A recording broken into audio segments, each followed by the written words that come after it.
All right, y'all, oVertone sent me 4 colors to review, so we're kicking it off with this one. Pink for brown hair. This is semi-permanent, non-damaging. It colors your hair and it washes out. And we're gonna see how this pink for brown hair looks on both my unbleached brown hair, which is like a light medium brown, and my freshly bleached hair down here. So I hope you find this helpful. I'll show you how to use it, my very easy massaging technique. It's so easy, anyone can do it. And then we'll show you the final results as well. I love this stuff because there's no ammonia or this stuff is reusable too. It's not like a bleach where once you mix it, it's like one and done kind of thing.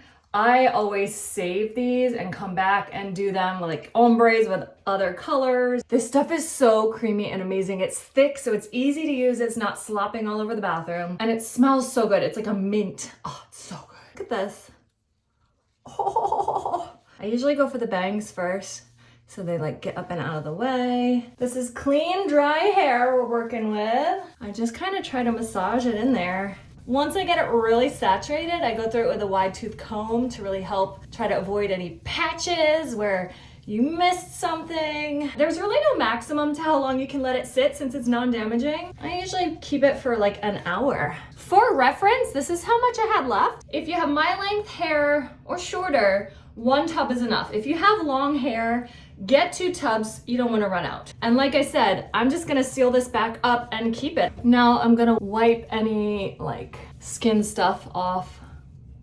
The sooner the better. All right, y'all, how fun. It came out gorgeous. Look at this. Oh my gosh. It's so pretty. Oh my gosh. It's so pretty on the brown. It's really nice.